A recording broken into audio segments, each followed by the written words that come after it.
gómìnà tẹ́lẹ̀ ní ìpínlẹ̀ Ọ̀ṣun tí ó tún jẹ́ mínísítà ọ̀rọ̀ ààbò nílùú àná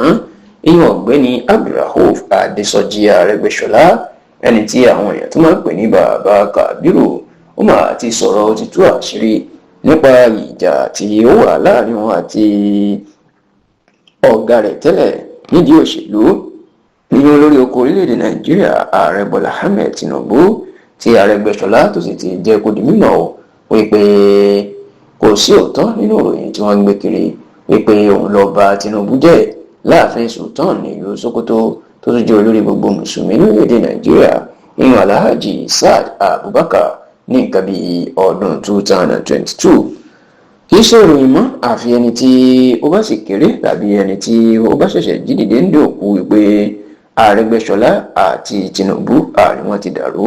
ṣe tẹ́lẹ̀ àwọn méjèèjì inú wọn súnmọ́ra wọn jù wọ́n bá sì ń wọ ẹni tó ń pè ní ọlọ́wọ̀ ọ̀tún Tinubu tí Tinubu tó fi ẹ̀mí tán jù kódà tó jẹ́ pé Tinubu ti sọ́rí wípé bí òun bá sùn tí òun rí tẹ́nìkan gbé ọ̀bẹ sóun lójú tóun dídé yájú tóun sì rí ẹni náà tó jẹ́ Arẹ́gbẹ́ṣọlá olórí yóò kàn fi fọkànbalẹ̀ sùn padà nítorí pé òun mọ̀ pé Arẹ́gbẹ́ṣọlá kò lè ṣe òun níbi ṣáò láti nǹkan bí ọdún 2018 lájọṣepọ̀ Tinubu àti Arẹ́gbẹ́ṣọlá ló ti ń dàrú pàápàá nígbà tí Arẹ́gbẹ́ṣọlá tó fẹ́ gbé ipò gómìnà ìpínlẹ̀ Ọ̀ṣun sílẹ̀ tó fẹ́ gbé sílẹ̀ fẹ́lòmíì tó sì jẹ́ pé bí Tinubu ṣe fòun tẹ̀lú gómìnà Oyètọ́lá ìyún gómìnà Isiaka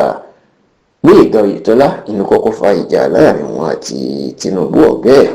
ṣáò pẹ̀lú bíjà náà ṣe wá lágbára débi pé àwọn méjèèjì wọn ò tiẹ̀ ríra sójú mọ́ débi pé Arẹ́gbẹ́ṣọlá tó ti kúrò nínú ẹgbẹ́ òṣèlú APC fún Tinubu níṣe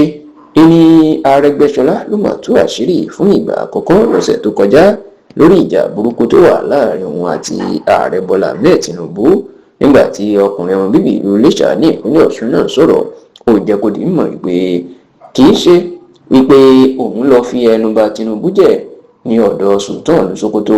oníṣẹ́ kan lòun lọ ṣe gẹ́gẹ́ bí mínísítà Nàìjíríà lọ́dún 2022 bẹ́ẹ̀ lòun ò dé ìlú Sokoto rí síwájú àsìkò náà ṣùgbọ́n ó ní pẹ̀lú bóun ṣe débẹ̀ òun ò rí Sultan Sokoto débi pé òun yóò wá máa fi ẹnu bà ẹnìkan jẹ́ níbẹ̀ bákan náà ni Arẹ́gbẹ́ṣọlá wá jẹ́ kó di mímọ̀ pé gbogbo tó ń ṣẹlẹ̀ láàrin wọn àti Tinubu yóò jẹ́ tuntun ó láhùn àti eyín máa ń jà oníkan wo